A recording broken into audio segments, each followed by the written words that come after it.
வீடியோல வந்து பாத்தீங்கன்னா இப்போ ட்ரெண்டிங்ல இருக்கக்கூடிய ஒரு பிகெஸ்டான ஸ்கேம் பத்தின ஒரு அவேர்னஸ் வீடியோவை தான் இன்னைக்கு வீடியோல வந்து பார்க்க போறோம். ஸோ இந்த வீடியோவை ஸ்கிப் பண்ணாம ஃபுல்லாவே வந்து பாருங்க. பார்த்துட்டு கண்டிப்பா உங்களுக்கு யூஸ்ஃபுல்லா இருக்கும். ஸோ இதை வந்து பார்த்துட்டு அதோட விட்டுறாம உங்களோட ஃப்ரெண்ட்ஸ் அண்ட் ரிலேட்டிவ்க்கு ஷேர் பண்ணி வச்சுக்கோங்க. உங்களோட ஃப்ரெண்ட்ஸ் அண்ட் ரிலேட்டிவ் யார் வேணாலும் இந்த மாதிரியான ஒரு ஸ்கேம்ல சிக்கிட்டு சீரழிறதுக்கான வாய்ப்பும் அதிகமா இருக்குது. ஸோ இதை வந்து உங்களுக்கு நான் அந்த வீடியோ ஃபுல்லாவே நீங்க பார்த்து முடிக்கும் போது உங்களுக்கே கண்டிப்பா புரியும். இந்த ஒரு ஸ்கேம்ல வந்து பாத்தீங்கன்னா என்னோட ஃப்ரெண்டு ஒருத்தர் வந்து சிக்கியிருக்காரு. ஸோ அவர் வந்து பாத்தீங்கன்னா எனக்கு இந்த மெசேஜ் அந்த டைம்ல எனக்கு ஷேர் பண்ணதுனால அவரை வந்து எஸ்கேப் பண்ணி வெளியே கொண்டு வர முடிஞ்சது. ஸோ அவருக்கு எப்படி இந்த கால்ஸ் எல்லாம் வந்தது இதை பத்தின எல்லா டீட்டெயிலையும் தான் இந்த வீடியோல பார்க்க போறோம். ஸோ அதுக்கு முன்னாடி நீங்க இது மாதிரியான யூஸ்ஃபுல்லான அப்டேட் இன்ஃபர்மேஷனை தெரிஞ்சுக்க நம்மளோட சேனலுக்கு சப்ஸ்கிரைப் பண்ணிக்கோங்க. கூடவே வர்ற பெல் ஐகான்ஸ்ல ஆல் அப்படிங்கிறத கிளிக் பண்ணி வச்சிட்டீங்க அப்படின்னா நம்ம சேனல்ல வரக்கூடிய எல்லா வீடியோஸையும் மிஸ் பண்ணாம பார்க்கலாம். ஸோ இப்போ வந்து பாத்தீங்கன்னா ஸ்கேமை பத்தின டீட்டெயில் வந்து பார்க்கலாம். ஃபர்ஸ்ட் வந்து பாத்தீங்க அப்படின்னா நம்ம வந்து ஒரு நம்பருக்கு வந்து கால் பண்ணோம் அப்படிங்கிற பட்சத்தில் ஸோ இப்போ வந்து ஒரு ரீசெண்டாக ஒரு ஆடியோ ஒன்று ப்ளே ஆகும். ஸோ இது வந்து பார்த்தீங்கன்னா யார் நம்பருக்கு நம்ம கால் பண்ணாலுமே இந்த ஒரு ஆடியோ வந்து ப்ளே ஆகும். ஸோ ஃபர்ஸ்ட் வந்து பார்த்தீங்கன்னா நான் வந்து அந்த ஆடியோ ப்ளே பண்ணுறேன். அந்த ஆடியோ ஃபுல்லாக கேட்டுட்டு வாங்க. அதுக்கப்புறமா பேலன்ஸ் டீட்டெயிலை வந்து உங்களுக்கு நான் எக்ஸ்பிளைன் பண்ணுறேன். கவனமாக இருங்கள். காவல்துறை, சிபிஐ, சுங்கம் அல்லது நீதிபதிகளிடமிருந்து தெரியாத எண்களில் இருந்து வீடியோ அழைப்புகள் வந்தால் பயப்பட வேண்டாம். அவர்கள் சைபர் குற்றவாளிகளாக இருக்கலாம். தேசிய சைபர் ஹெல்ப்லைன் எண் 1930 உடனடியாக அவர்களை புகாரளிக்கவும். இப்போ வந்து பாத்தீங்கன்னா நீங்க வந்து அந்த ஆடியோ காலை வந்து கேட்டிருப்பீங்க. அந்த ஆடியோ காலில் வந்து தெளிவாகவே வந்து சொல்லியிருப்பாங்க. உங்களுக்கு காவல்துறையிடம் இருந்தோ அல்லது வந்து சிபிஐ, சுங்கம் அல்லது நீதிபதிகளிடம் இருந்தோ உங்களுக்கு வீடியோ அழைப்புகள் வந்து வரலாம். இது வந்து யார் பண்றாங்க அப்படின்னு பார்த்தீங்கன்னா சைபர் குற்றவாளிகள் வந்து இந்த மாதிரியான காலை வந்து பண்றாங்க. ஸோ அதுல வந்துட்டு நீங்க மாட்டிக்காதீங்க அப்படிங்கிற மாதிரி வந்து சொல்லியிருக்காங்க. ஸோ இதே ஒரு ஸ்கேம் கால் வந்து பார்த்தீங்கன்னா என்னோட ஃப்ரெண்டுக்கும் வந்திருக்குது. ஸோ அவர் வந்து இதுல இருந்து எப்படி தப்பிச்சாரு அப்படிங்கிறத வந்து சொல்றேன். இவருக்கு வந்து பார்த்தீங்கன்னா படிக்கல. ஃபர்ஸ்ட் வந்து என்னோட ஃப்ரெண்ட் வந்து என் கூட தான் 12th வரைக்கும் படிச்சிருக்கிறாரு. ஸோ அவருக்கு அந்த அளவுக்கு இங்கிலீஷ் பேசவோ இல்லை வந்துட்டு இங்கே ஹிந்தியோ வந்து சுத்தமாக தெரியாது. ஸோ இவருக்கு வந்து பார்த்தீங்கன்னா ஃபர்ஸ்ட் ஃபோன் கால் வந்து பண்ணியிருக்கானுங்க. ஸோ இவர் வந்து ஃபோன் கால் எடுத்து பேசும்போது வந்துட்டு இங்கிலீஷில் வந்து அரெஸ்ட் பண்ணிடுவோம் அப்படிங்கிறது மட்டும்தான் அவருக்கு வந்து புரிஞ்சிருக்கு சொன்னதில். வேற ஒன்றுமே அவருக்கு வந்து புரியல. அவர் வந்துட்டு தமிழ்னு சொல்லியிருக்காரு. அவன் வந்து ஹிந்தி பேச சொல்லியிருக்கான். இவனுக்கு ஹிந்தி தெரியாது, அவனுக்கு தமிழ் தெரியாது. அப்புறம் இங்கிலீஷில் பேசியிருக்கிறான். இவருக்கும் இங்கிலீஷ் தெரியாது. அதனால என்ன பண்ணிட்டான்னா ஃபோனை வந்து வச்சுட்டு இவரோட வாட்ஸ்அப்புக்கு வந்து பார்த்தீங்கன்னா அவரோட வாட்ஸ்அப் ப்ரொஃபைலை வந்து அப்படியே ஒரு கேப்சர் எடுத்து அதை அவருக்கே வந்து திருப்பி அனுப்பியிருக்காங்க. ஆக்சுவலாக நம்மளோட வாட்ஸ்அப் ஃபோட்டோ வந்து பார்த்தீங்கன்னா நம்ம வேற ஒருத்தரோட கான்டாக்டை சேவ் பண்ணியிருந்தா மட்டும்தான் அவங்களுக்கு நம்மளோட வாட்ஸ்அப் ஃபோட்டோ வந்து காமிக்கும். ஆனால் இந்த மாதிரி ஸ்கேமர் வந்து பார்த்தீங்கன்னா இதுக்குன்னே சம் சாஃப்ட்வேரை போட்டு நம்மளோட மொபைல் நம்பரை வந்து போட்டதுமே வந்து பார்த்தீங்கன்னா நம்மளோட ப்ரொஃபைல் எல்லாத்தையுமே வந்து ஈஸியாக வந்து எடுத்துருதானுங்க. ஸோ இது வந்து பார்த்தீங்கன்னா அவரோட ப்ரொஃபைல் ஃபோட்டோஸ் எல்லாத்தையுமே வந்து எடுத்திருக்கானுங்க. மேலே வந்து பாருங்க வாட்ஸ்அப்புக்கு சம்மந்தமே இல்லாமல் மேலே வந்து பார்த்தீங்கன்னா ஒரு கோடிங் ஒன்று இருக்குது பாருங்க. XY XV XV YV அப்படின்னு சொல்லிட்டு என்னெல்லாமோ போகுது. இந்த மாதிரி ஒரு சாஃப்ட்வேரில் போட்டு இவரோட ப்ரொஃபைல் எல்லாமே எடுத்து அவருக்கே வந்து மெசேஜ் அனுப்பியிருக்காங்க. மெசேஜ் அனுப்பிட்டு அடுத்தது வந்து பார்த்தீங்கன்னா இந்த மாதிரி போலீஸ் ப்ரொஃபைல் இருக்கக்கூடிய 2-3 ஃபோட்டோஸை வந்து அனுப்பியிருக்கிறானுங்க. இந்த மாதிரி அனுப்பிட்டு அதுக்கு அடுத்தது வந்து பார்த்தீங்கன்னா இந்த மாதிரி மெசேஜ் அனுப்பியிருக்கானுங்க பாருங்க. ஸோ இதில் வந்து என்ன சொல்லியிருக்கானுங்க பாருங்க.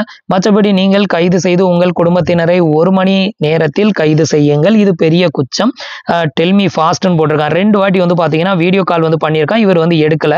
அடுத்ததும் சீக்கிரம் சொல்லுங்க. அடுத்தது சொல்லிக்காம இருங்க. இதே மெசேஜை தான் திருப்பி இங்கே அனுப்பியிருக்கான். அடுத்தது இவனுக்கு வந்து பார்த்தீங்கன்னா குறைந்தபட்சம் 5 ஆண்டு சிறை மற்றும் 3 லட்சம் அபராதம் மற்றும் 15 நாள் போலீஸ். உங்களுக்கு எதிரான அனைத்து ஆதாரங்களும் என்னிடம் உள்ளது. ஸோ இந்த மாதிரிலாம் மெசேஜ் அனுப்பியிருக்கான். இவனுக்கு இந்த மெசேஜை வந்து பார்த்ததுமே வந்து பார்த்தீங்கன்னா ஒன்றுமே புரியலை, என்ன பண்ணுறதுன்னு தெரியல. நம்ம எந்த தப்புமே வந்து பண்ணலை, நமக்கு எதுக்கு இந்த மாதிரி மெசேஜ் வந்து வந்திருக்குது, ஸோ நம்ம எதுவும் தப்பு பண்ணிட்டோமோ அப்படின்னு இவனுக்குள்ளேயே ஒரு பயமும் வந்து வந்துருச்சு. ஸோ இந்த மாதிரி இவருக்கு வந்து மெசேஜ் பண்ணியிருக்கானுங்க. ஸோ அதுக்கு முன்னாடி இவருக்கு வந்து பார்த்தீங்கன்னா கால் பண்ணியிருக்காங்க. கால் பண்ணும்போது இந்த காலை வந்து யார் அட்டன் பண்ணா அப்படின்னு பார்த்தீங்கன்னா இவரோட ஃப்ரெண்டு பக்கத்தில் இருக்கிறவங்க அட்டன் பண்ணியிருக்காங்க. இவங்க கூட வந்து கொத்தனார் வேலைக்கு வந்து போகிறவங்க தான் அட்டன் பண்ணியிருக்காங்க. ஸோ அவங்களுக்கும் ஹிந்தியோ இங்கிலீஷோ வந்து தெரியாது. அவங்கள என்ன சொல்லியிருக்காங்க தமிழ் இருக்கான். அவனும் ஹிந்தியில் எதையோ சொல்லிட்டு கடைசியில் அவனே வந்து டிஸ்கனெக்ட் பண்ணிட்டு தான் அதுக்கப்புறம் என்ன பண்ணியிருக்கான்னு பார்த்தீங்கன்னா இந்த தமிழ் எப்படி அனுப்பியிருக்கான் அப்படின்னு பார்த்தீங்கன்னா ஹிந்தியில் டைப் அடிச்சு அதை வந்து கூகுள் டிரான்ஸ்லேட்டரை போட்டு டிரான்ஸ்லேட் பண்ணி அதை இவருக்கு அனுப்பியிருக்கான். ஸோ இதில் வந்து அவன் டைப் அடிச்சிருக்க தமிழை வந்து வாசிச்சாலே நமக்கு வந்து கண்டிப்பாக புரியும். இது வந்து தமிழ் தெரிஞ்சவன் அடிச்ச தமிழ் கிடையாது, இது வந்து டிரான்ஸ்லேட் தான் பண்ணியிருக்கான் அப்படிங்கிறது. இதில் என்ன சொல்லியிருக்கான், மற்றபடி நீங்கள் கைது செய்து உங்கள் குடும்பத்தினரை 1 மணி நேரத்தில் கைது செய்யுங்கள் அப்படின்னு அப்படின்னு போட்டிருக்கான். ஸோ அப்படி இருக்கிறப்போ இந்த மாதிரி வந்து மெசேஜ் வராது. ஸோ இது வந்து பார்த்தீங்கன்னா அவன் தமிழ் தெரியாதவன். ஸோ தமிழை டிரான்ஸ்லேட் பண்ணி இங்கே அனுப்பி விட்ருக்கான். அது மட்டும் நல்லா தெரிஞ்சுது. ஸோ இந்த டைமில் நான் வந்து பார்த்தீங்கன்னா அவருக்கு யதார்த்தமாக வந்து ஃபோன் பண்ணேன். ஸோ என்னாச்சு அப்படின்னு சொல்லி சும்மா ஃபோன் பண்ணி கேட்கும்போது, மாப்பிள்ள இந்த மாதிரி எனக்கு ஒரு நம்பர்ல இருந்து மெசேஜ் வந்திருக்கு, போலீஸ்காரன் வந்து எனக்கு மெசேஜ் பண்ணியிருக்கான். அது மட்டும் இல்லாமல் வந்து பார்த்தீங்கன்னா நான் வந்து எதுவுமே வந்து பண்ணலை, எனக்கு வந்து பார்த்தீங்கன்னா நான் தப்பு பண்ணிட்டேன், உனக்கு எதிரான ப்ரூஃப் எல்லாமே என்கிட்ட இருக்குது, உன்னை வந்து இன்னும் 1 மணி நேரத்தில் அரெஸ்ட் பண்ண போகிறோம், மொத்த ஃபேமிலி இன்னும் 1 ஹவரில் தூக்க போகிறோம் அப்படின்னு சொல்லி எனக்கு மெசேஜ் பண்ணியிருக்கான், என்ன பண்ணுறதுனே தெரியலை அப்படின்னு சொல்லி எனக்கு வந்து சொன்னார். சொன்னதுமே அந்த ஸ்க்ரீன்ஷாட்டை ஃபுல்லாக எனக்கு அனுப்பு, என்ன மெசேஜ் பண்ணியிருக்கான் அப்படின்னு சொல்லிட்டு அவரை வந்து அனுப்ப சொல்லி தான் அவர் தான் நமக்கு அனுப்பியிருந்தாரு. இதில் வந்து பார்த்தீங்கன்னா டோட்டலாக 2 வாட்டி வீடியோ கால் வந்து பண்ணியிருக்கான். இவர் வந்து எப்படிலாம் எஸ்கேப் ஆனாருங்கிறத நான் ரீசனை சொல்கிறேன். ஃபர்ஸ்ட் வந்து பார்த்தீங்கன்னா இவருக்கு வாட்ஸ்அப்பில் பண்ண மெசேஜ் எதுக்குமே இவன் ஃபர்ஸ்ட் ரீப்ளை பண்ணவே இல்லை. 2வது இவனுங்க பண்ண இந்த வீடியோ கால் 2 வீடியோ காலையும் இவன் அட்டனே பண்ணலை. ஆடியோ காலை மட்டும்தான் வந்து அட்டன் பண்ணியிருக்கான். அதுவும் இவனுக்கு இங்கிலீஷும் தெரியாது, ஹிந்தியும் தெரியாததுனால அவன் டென்ஷன் ஆகி ஃபோனை வச்சுட்டு அடுத்தது வந்து பார்த்தீங்கன்னா டிரான்ஸ்லேட்டரை போட்டு இந்த மெசேஜை வந்து டைப் அடிச்சு அனுப்பியிருக்கான். ஸோ இவனுக்கு வந்து பார்த்தீங்கன்னா அந்த டைமில் நான் கால் பண்ணலை அப்படின்னா கண்டிப்பாக இவன் அதுக்கு ரீப்ளை பண்ணியிருப்பான். இவன் வந்து பார்த்தீங்கன்னா எந்த மெசேஜுமே ரீப்ளை பண்ணல. சோ இதனால வந்து பாத்தீங்கன்னா சரி இவன் படிக்காத ஒரு பட்டி காட்டாம போல, இவனுக்கு ஒன்றும் தெரிய மாட்டேங்குது, இவன்ட்ட இருந்து எதுவுமே பண்ண முடியாது அப்படின்னு சொல்லி விட்டுட்டான்னு நினைக்கிறேன். சோ இந்த மாதிரி மெசேஜ் வந்திருந்தது. அந்த டைம்ல நான் ஃபோன் பண்ணி கேட்கும்போது தான் என்கிட்ட வந்து இந்த டீடைல் எல்லாமே வந்து ஷேர் பண்ணியிருந்தான். அதுக்கப்புறம் தான் நான் வந்து சொல்லியிருந்தேன், இந்த மாதிரி ஒரு ஆடியோ நீ கால் பண்ணும்போது உனக்கு வந்து பிளே ஆகும், அதை கேட்டியா அப்படின்னு சொல்லிட்டு. ஸோ அப்போ வந்துட்டு அவன் கேட்கும்போது அந்த ஆடியோ நான் ஃபுல்லா வந்து கேட்கல, கொஞ்சம் ரிங் ஆகுறதுக்குள்ளேயே அவங்க எடுத்துருவாங்களா, அதனால ஃபுல்லா கேட்கல.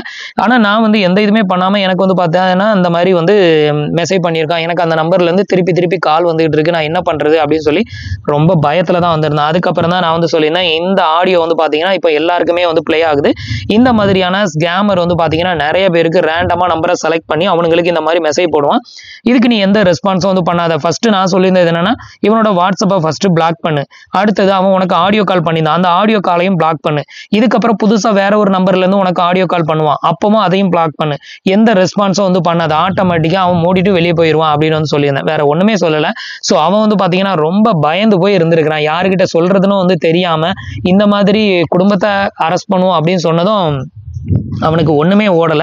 சோ இந்த மாதிரியான ஒரு பிரச்சனை வந்ததுமே அப்படியே இருந்திருக்கான், வேலைக்கும் போகாம ஒன்றும் பண்ண முடியாம அப்படியே இருந்திருக்கான். அதுக்கப்புறம் நான் சொன்னதுக்கு அப்புறம் தான் ஓ இவ்வளவுதானா, அப்போ வேற ஒன்றும் பிரச்சனை இல்லையா அப்படின்னு சொல்லிட்டு அந்த கால்ஸ் எல்லாத்தையும் பிளாக் பண்ணியிருக்கான். பிளாக் பண்ணதுக்கு அப்புறமா மறுபடியும் ஒரு டைம் வேற ஒரு நம்பர்ல இருந்து ஆடியோ கால் பண்ணியிருக்கான். அந்த கால் நாமையும் அவன் வந்து பிளாக் பண்ணிட்டான். பண்ணதுக்கு அப்புறமா வந்து பாத்தீங்கன்னா எந்த ஒரு ரெஸ்பான்ஸும் அவனுங்க திருப்பி வந்து பண்ணல. வேற நம்பர்ல இருந்து அவனுக்கு ஃபோன் காலோ இல்ல வாட்ஸ்அப் மெசேஜோ எதுவுமே வரல. இதுல இவன் எஸ்கேப் ஆனதுக்கு ஒரு முக்கிய காரணம் வந்து பாத்தீங்கன்னா இவனோட ப்ரொஃபைல்ல வந்து பாத்தீங்கன்னா அவனோட போட்டோவே வந்து வைக்கல. இது வந்து பாத்தீங்கன்னா ஒரு பிகெஸ்டான அட்வான்டேஜ். அடுத்தது வந்து பாத்தீங்கன்னா இவன் வந்து அப்போ வச்சிருந்த பிக்சர் என்ன அப்படின்னு பாத்தீங்கன்னா ஜஸ்ட் அவன் வீட்டுல உள்ள சின்ன குழந்தைங்களோட போட்டோ தான் வந்து வச்சிருக்கான். அதுக்கு அடுத்தது என்ன அப்படின்னு பாத்தீங்கன்னா இந்த வீடியோ காலை இவன் அட்டன் பண்ணல. இந்த வீடியோ காலை அட்டன் பண்ணியிருந்தா என்ன நடந்திருக்கும் அப்படின்னு கேட்டீங்கன்னா, இந்த வீடியோ காலை அட்டன் பண்ணதுமே அவனோட ஃபேஸை ஃபுல்லாத்தையும் ரெக்கார்ட் பண்ணிடுவானுங்க. ஸோ ரெக்கார்ட் பண்ணிட்டு அங்க இருந்து போலீஸ் யூனிஃபார்ம்லயே அவனுங்க இருந்துகிட்டு இந்த மாதிரி பேசுவானுங்க. ஸ்கேமர் இதுக்குன்னே வந்து பாத்தீங்கன்னா ஃபேக்கா இவனுங்களே போலீஸ் மாதிரி யூனிஃபார்மை போட்டுக்கிட்டு இவனுங்க வந்துட்டு ஊரை ஏமாத்துற கேஸ், இவனுங்க வந்து ஒரு செட்டிங் எல்லாமே போலீஸ் ஸ்டேஷன் மாதிரியே செட்டிங் எல்லாமே வச்சுக்கிட்டு பின்னாடி ஆடியோ பிளே பண்ணி விட்டுருவானுங்க. போலீஸ் ஸ்டேஷன்ல இருக்கிற மாதிரியே பிளே பண்ணி விட்டுட்டு இவனோட ஃபேஸை ஃபுல்லா ரெக்கார்டு பண்ணிட்டு என்ன பண்ணுவானுங்க, ஃபேஸ் மாப்பிங் வந்து பண்ணுவானுங்க. வேற ஏதாவது லேடிஸ் கூட வந்துட்டு நியூடா இருக்கிற மாதிரி அந்த மாதிரி ஏதாவது ஒரு வீடியோவோட இவனோட ஃபேஸை வந்து கனெக்ட் பண்ணி அதை வந்து பாத்தீங்கன்னா நமக்கே திருப்பி ஷேர் பண்ணுவானுங்க. ஷேர் பண்ணி இப்போ நீங்க வந்துட்டு எனக்கு இவ்வளவு அமௌண்ட் பே பண்ணுங்க அப்படின்னு சொல்லி நம்மளை வந்து பிளாக்மெயில் பண்ணுவான். ஸோ இந்த மாதிரி வந்துட்டு பிளாக்மெயில் பண்ணி நம்மகிட்ட இருந்து பணத்தை போடுவான். ஸோ இவர் வந்து பாத்தீங்கன்னா இந்த வீடியோ காலை வந்து அட்டன் பண்ணாததுனால இதுல வந்து தப்பிச்சிட்டான். அடுத்தது வந்து பாத்தீங்கன்னா ப்ரொஃபைல். இந்த ப்ரொஃபைல்ல வந்து பாத்தீங்கன்னா அவனோட போட்டோவே வந்து வைக்கல. அப்படி வச்சிருந்தானாலும் அவனோட ஃபேஸை மட்டும் கிராப் பண்ணி வேற யாராவது ஒருத்தர் லேடிஸ் கூட வந்து இருக்கிற மாதிரி ஒரு போட்டோஸ்ல இவனோட போட்டோவை கொண்டு மேட்ச் பண்ணி கூட இவனை பிளாக்மெயில் வந்து பண்ணிருக்கலாம். இதுல வந்து பாத்தீங்க அப்படின்னா அவன் வாட்ஸ்அப் ப்ரொஃபைல் அவனோட போட்டோஸ் கிடையாது. அதே மாதிரி வந்து பாத்தீங்கன்னா வீடியோ காலையும் அட்டன் பண்ணல. அதனாலதான் வந்து பாத்தீங்கன்னா இவனுக்கு எந்த ப்ராப்ளமும் இல்லாம ஈஸியா தப்பிக்க முடிஞ்சது. இல்லைன்னா வந்து பாத்தீங்கன்னா கண்டிப்பா நம்மளோட போட்டோவை வந்து மேப்பிங் பண்ணி நம்மளுக்கே வந்து அனுப்பியிருப்பான். ஸோ இந்த மெசேஜ் வந்து அடுத்த 1 ஹவர்லேயே வந்து பாத்தீங்கன்னா நான் வந்து கால் பண்ணதுனால அவனுக்கு வந்து பாத்தீங்கன்னா இந்த ப்ராப்ளம் அதோட வந்து சரி ஆயிருச்சு. ஸோ உங்களுக்கும் வந்து பாத்தீங்கன்னா இந்த மாதிரியான ஒரு ஸ்கேம் கால் வந்து வரலாம். முடிஞ்ச வரைக்கும் வாட்ஸ்அப்ல வந்து பாத்தீங்கன்னா உங்களோட ஃபேமிலியில உள்ள லேடிஸ் போட்டோஸ் யார் போட்டோஸுமே முடிஞ்ச வரைக்கும் வந்து வைக்காதீங்க. அது வந்து சேஃப்டியும் வந்து கிடையாது. இந்த மாதிரியான ஹேக்கர்ஸ் கையிலலாம் வந்து கிடைக்கும் போது ஸோ நம்ம ஃபேமிலி மெம்பர்ஸ்ல யாராவது ஒரு லேடிஸோட போட்டோஸ் வந்து வச்சிருக்கிறோம் அப்படிங்கிற பட்சத்தில் அதை வந்து மிஸ்யூஸ் பண்ணி நம்மள பிளாக்மெயில் பிளாக்மெயில் பண்ணுறதுக்கு நிறைய சான்ஸ் இருக்குது. அதே மாதிரி வந்து பார்த்தீங்கன்னா உங்களுக்கு எந்த ஒரு வாட்ஸ்அப் நம்பர்ல இருந்து வீடியோ கால், தெரியாத நம்பர்ல இருந்து வீடியோ கால் வந்துச்சுன்னா தயவு செஞ்சு எடுக்காதீங்க. அதை வந்து கட் பண்ணி விடுங்க. கட் பண்ணிட்டு அடுத்த செகண்ட் அதை பிளாக் பண்ணிடுங்க.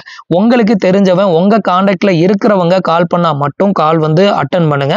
இது தவிர தெரியாத எந்த நம்பர்ல இருந்து கால்ஸ் வந்தாலுமே வந்து எடுக்காதீங்க. ஸோ இவன் வந்து அன்பார்ச்சுனேட்லி பார்க்காததுனால தான் வந்து எடுக்கல, இல்லைன்னா கண்டிப்பா இவனும் வந்து எடுத்திருப்பான். ஏன்னா இந்த அளவுக்கு அவருக்கு வந்து நாலேஜ் வந்து கிடையாது.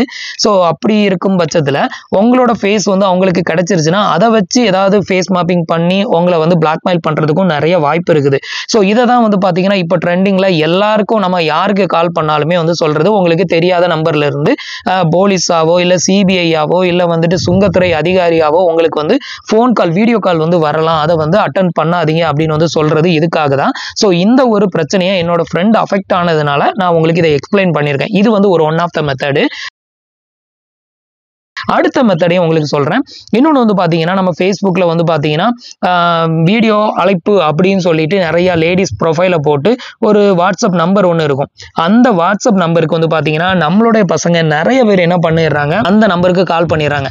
இது வந்து பார்த்தீங்கன்னா நீங்கள் வந்து பே பண்ணீங்கன்னா மொத்தமாக உங்களுக்கு வீடியோ காலில் வந்துட்டு ட்ரெஸ் இல்லாமல் எல்லாத்தையும் வந்து காட்டுவேன் அப்படிங்கிற மாதிரி ஒருத்தி நம்பர் கொடுத்துருப்பா. ஸோ அந்த நம்பருக்கு வந்து கால் பண்ணுறாங்க. அந்த மாதிரி கால் பண்ணும்போதும் வந்து பார்த்தீங்கன்னா இந்த மாதிரியான ஸ்கேமர்ஸ் பின்னாடி இருப்பாங்க. ஸோ அது அந்த நம்பரை கொடுக்கறது மோஸ்ட்லி வந்து பார்த்தீங்கன்னா லேடிஸா இருக்கும் அப்படிங்கிறதுக்குலாம் எந்த கேரண்டியும் கிடையாது.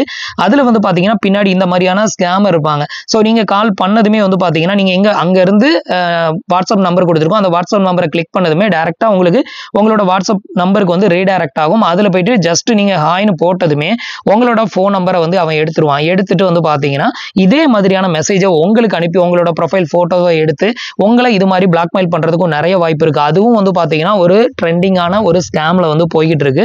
முடிஞ்ச வரைக்கும் வந்து பாத்தீங்கன்னா இந்த ஒரு ஸ்கேம்ல இருந்து நீங்க தப்பிக்கணும்னா உங்களுக்கு தெரியாத நம்பர்ல இருந்து எந்த ஒரு கால் வந்தாலும் எடுக்காதீங்க.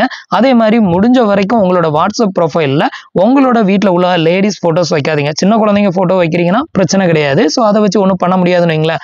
ஸோ அந்த மாதிரி இருந்ததுனால தான் என்னோட ஃப்ரெண்டுக்கு இந்த ப்ராப்ளம் வந்து வரல. ஸோ இப்போதைக்கு ட்ரெண்டிங்ல நிறைய பேருக்கு இந்த பிரச்சனை போயிட்டு இருக்கு. அது நீங்க வந்து அதை நம்பி கால் பண்ணி ஏமாறாதீங்க. இந்த மாதிரியான ஸ்கேம் வந்து பாத்தீங்கன்னா ஆன்லைன்ல நிறைய போயிட்டு இருக்கு. முடிஞ்ச வரைக்கும் நம்மளோட சப்ஸ்கிரைபர் அண்ட் வியூவர்ஸ் இந்த மாதிரியான ஒரு ஸ்கேம்ல இருந்து அலர்ட்டா இருந்துக்கோங்க. இப்போ வந்து உங்களுக்கு இந்த ஸ்கேம் பத்தின டீட்டெயில் எல்லாம் தெரிஞ்சிருக்கும் அப்படின்னு நினைக்கிறேன். இனிமே வந்து உங்களுக்கு ஏதாவது கால்ஸ் வந்ததுன்னா முடிஞ்ச வரைக்கும் அதை வந்து அட்டன் பண்ணாம சேஃபா இருந்துக்கோங்க.